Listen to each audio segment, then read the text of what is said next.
Hello, Linda Hodge is here. I'm back. We've been talking about resilience. We're talking about you got to have that comeback. You got to get back into the fight. Many times you're in the ring, you get knocked down, you decide to call time out, and you never get back into the ring again. You just kind of like lay dead, right?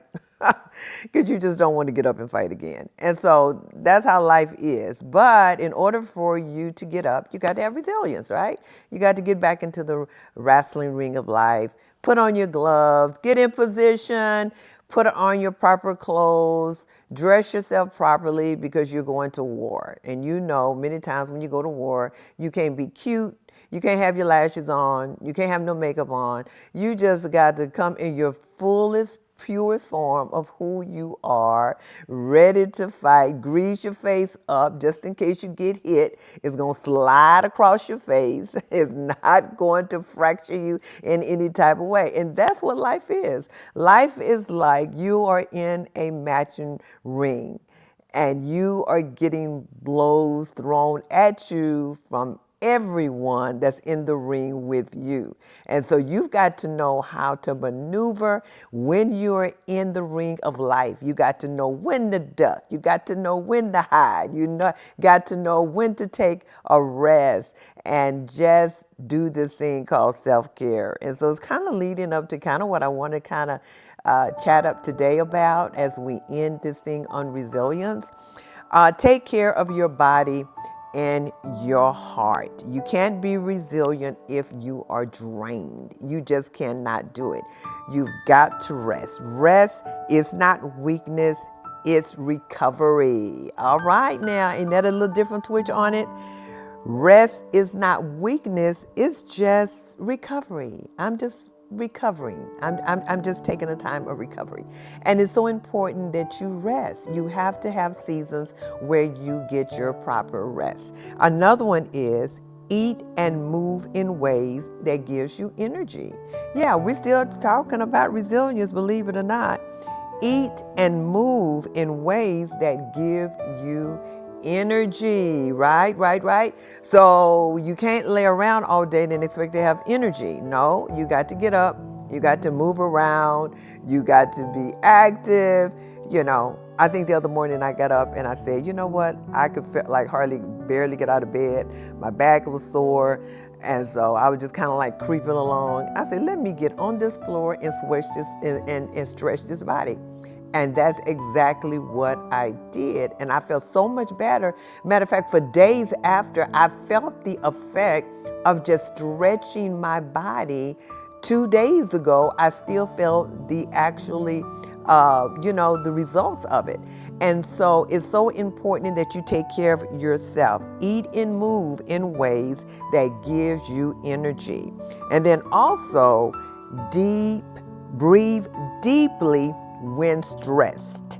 It calms your nervous system. I think I've heard somebody say that before. Matter of fact, actually, believe it or not, I was listening to something the other day and I heard someone talking about that, about breathing deeply. And they were saying that anytime like you feel like you're even having a heart attack, that you should just breathe extremely deeply, and it does something to the heart that gets it back in sync.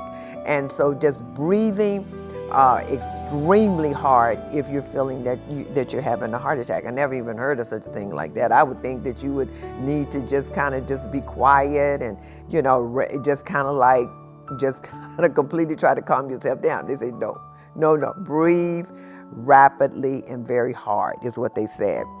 Another thing taking care of your heart and body is express your feelings. Express your feelings. Cry, journal, pray, talk instead of bottling them up, because your body keeps a score of everything that is going on in your body and in your emotions. Your body keeps a score of it, and you are wearing it down.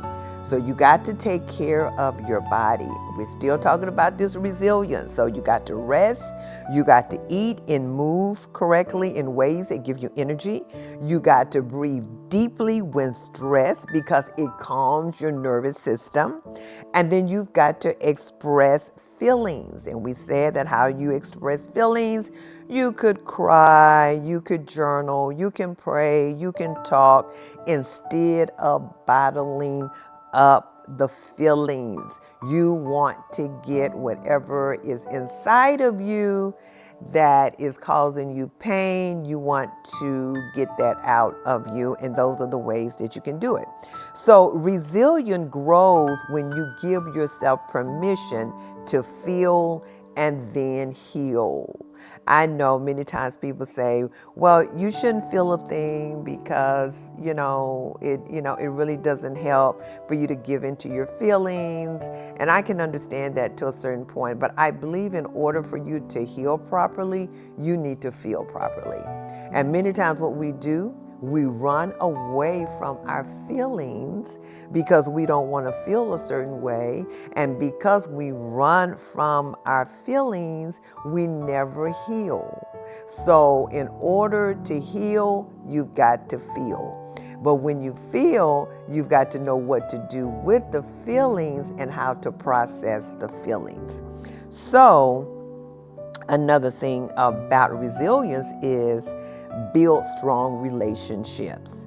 No one is resilient alone. Okay? So you got to lean on trusted friends or mentors who listen without judging. Listening without judging. Offer support to others. Helping people also strengthens your spirit. The more you give to people, the more you are feeling complete and at ease, because I think it's the nature of all of us to want to be an aid and to strengthen other people. Another one is forgive quickly. We're talking about resilience. Forgive quickly. Holding grudges drains your strength. It drains your strength. It really does. So forgive quickly. Totally forgive quickly. A friend loves at all times, and a brother is born for adversity. That's over in Proverbs 17:7. Another thing is stay rooted either in your faith or purpose. People who have a strong why can endure almost anything. If you got a strong why, you can endure almost anything. And so that's why it's important for you to meditate daily, because what it does is centers your soul. You got to remember how you passed one test in the past, and that gives you the courage to know that you can be resilient and that you can pass this brand new test. And then you got to keep your focus on meanings, not just comfort. What is the meaning of this? And how am I to navigate that? Many times we're always looking for comfort, and we do not want to put in the work, or we don't want to recognize the meaning of what we're going through. And then we talked about a couple of days ago, we talked about gratitude, but now I want to talk about not only gratitude, but perspective as well. Because gratitude shifts your focus from what's missing and what's still good. So you've got to have, with gratitude, you've got to have perspective. You have to look at certain things from a certain lens. You can't look at things from a negative lens and expect to have a great outlook or output or outcome.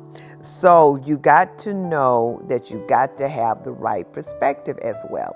Many times you see things in one perspective, but that ain't the only perspective. That's your perspective. So that's why you need to ask someone else, well, what is your perspective on this thing? Because I may be limited on how I'm processing it. So show me and explain to me what would be your perspective in this situation. So I'm going to give you a little homework that I want you to take away. Write down 3 things you're thankful for each day, okay? Then I want you to remind yourself that challenges are temporary seasons, not forever. And even small gratitude builds emotional endurance. All right, y'all been hanging out with me this week as we talked about resilience.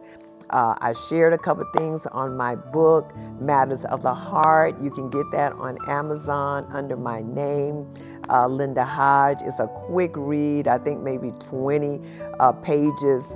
People just love it, especially women. They totally love it, totally love it. I get so many compliments on that little book. You can actually probably read it in about 15 minutes. So go ahead and get the book if you want it, Matters of the Heart. And that's going to be it. That's going to be it. Don't forget to subscribe if you haven't yet already. Tell your friends about it.